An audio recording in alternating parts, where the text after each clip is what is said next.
Greetings hobbyists, this is Artisans of All, and in this video we're going to have a look at how we can use Blender to create these awesome 3D maps for free. So in a recent video I was having a look at how we can use Google along with a free add-on to create a 3D representation and map of a hiking route, and I had a couple of requests of, well, how can we just make a map without it being a hiking route and have more control over it? So that's what I want to cover today. So this is all for free. What you're going to need to do is go to GitHub and look for Blender GIS. I'll put a link to that in the description. You're going to click on code and you're going to click download zip, and then you're going to install that in Blender in the way you normally would. Now I did find that I had to close Blender and open Blender up for this to work, and you'll notice now that I've got this GIS tab along with some of my other add-ons at the top, but we've got that and that's the important bit. I'm just going to delete out this cube and then I'm going to click GIS. Now for this you've got things like you can import shape files that have got contours on and stuff like that. From the look of it you can do some stuff with cameras. I really haven't gone into most of this because it looks a little bit beyond what my brain is going to cope with. The bit that I want to do is the web geodata that's going to give us this 3D elevation map.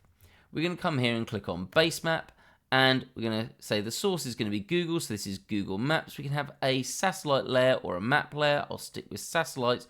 I'm going to click OK. And this is going to bring us in on this map.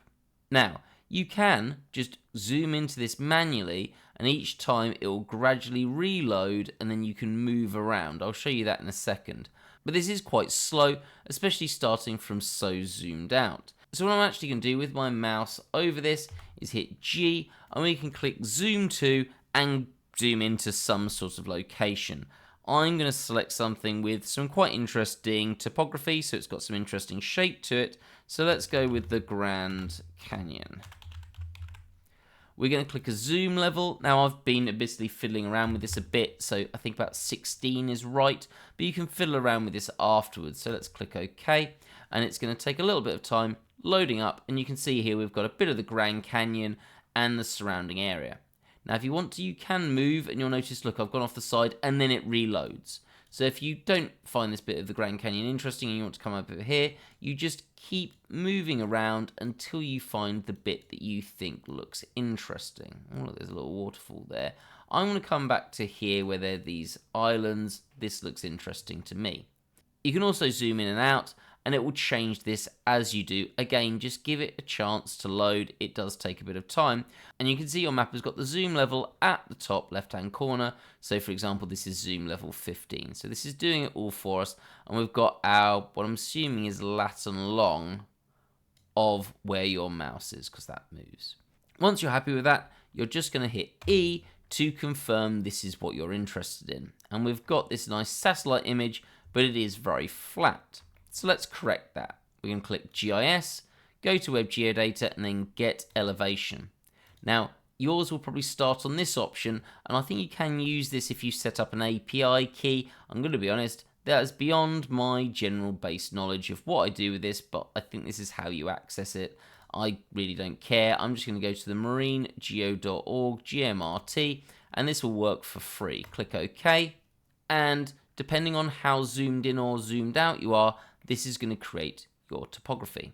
Now, I'll talk in a second about what you can do if you've got something that's not as extreme a topography as this. I mean, the Grand Canyon is called the Grand Canyon for a reason. It's very big with pretty extreme hills around the canyon. So we'll have a look at a difference in a second. So don't worry if it's not as extreme as this.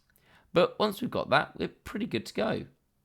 All we're going to do is notice that there are some modifiers here, and if we want to start editing this, we need to confirm these modifiers. I've got an add-on called Modifier List, which is doing this for free, but you can just apply them one at a time. Let's click to apply all modifiers and OK.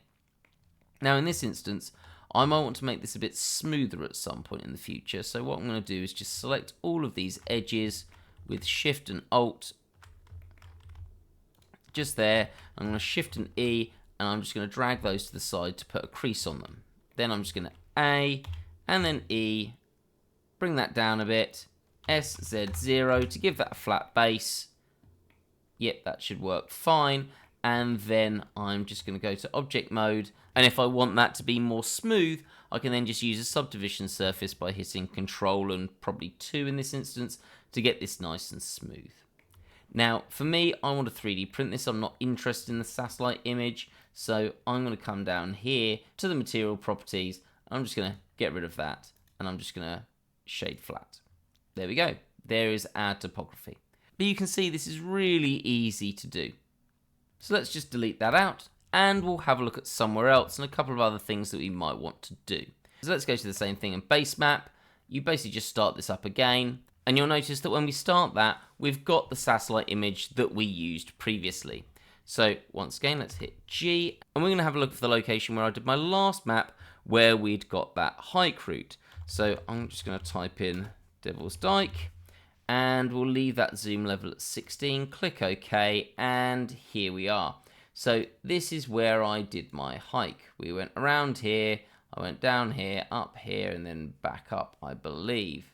Oh no, that's a lie.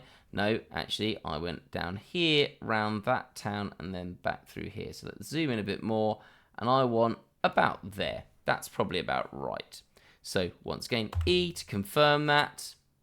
Probably could have zoomed in a little bit more there, but that's fine. And then GIS, and then let's get the elevation. Click OK, and we've got the elevation. But you'll notice this is nowhere as extreme as what we had at the Grand Canyon. I mean, that's not particularly surprising. This is a hill. So we'll stick with this for now, but I'll talk about something we could do with this as we get to the end of the video. But you will also notice that there's, well, a small little village here and here. So we've got some buildings on this, and actually there was a pub at the top here. So we might want to get those buildings and place them on our map. We can do that as well. So once again, same section, GIS, Web Geodata, and this time we're going to select Get OSM. Now, importantly, there's 2 bits that are going to be really key to this. I want the buildings. If you don't click on buildings, it will try to import everything, and that's just going to look a mess. Then you can do things like roads and stuff like that. Then we're going to get elevation from the object so that they're placed on the right height, because this isn't flat, although it's not as extreme as we had in the Grand Canyon. If you click off at any point, you're going to have to start that again. So building, get elevation, and then we're just going to leave everything as it is and click OK. Though do note, something you might be interested in is you can separate the objects, which should create separate buildings. Let's click OK, and you'll notice we get all of our buildings added on to our location. Now, these buildings are not height perfect. They are pretty exaggerated in terms of what is actually there. So do bear that in mind. But in terms of something we want to 3D print, that could be fairly useful to have a slight bit of exaggeration. Now what we'll do again is just come to our modifiers, and we're just going to apply all of those. Vertex mode A, E, Z, and S, Z, and 0. There we go, that's better. And then for our buildings, in a slightly annoying turn, these are actually hollow underneath. They are missing a bit. So we're going to need to fix that. The easiest way to do that is with 3D Print Toolbox. So I'm just going to hit N, come to my 3D Print Toolbox. If you don't have that, Edit, Preferences, come to Get Extensions, type in 3D Print. There you go, 3D Print Toolbox. Click Install, and you'll have that. We're going to check all, and it's going to tell us we've got loads and loads of non-manifold edges, and I'm going to click Clean Up and Make Manifold, and now these are all manifold. So that's a really easy solution. And there we go. Then we've got our buildings. It might be worth just G and Z those down a little bit, so there's a tiny little bit of overlap, and you're good to go with your print. Now, I did say that what you might want to do is make your topography a bit more extreme so you can see your hills more easily, and I've just come back to this stage. What I'm going to do is once again apply all my modifiers, and I'm just going to hit S, Z, and just make that a bit more extreme so we can see our hills a little bit more clearly.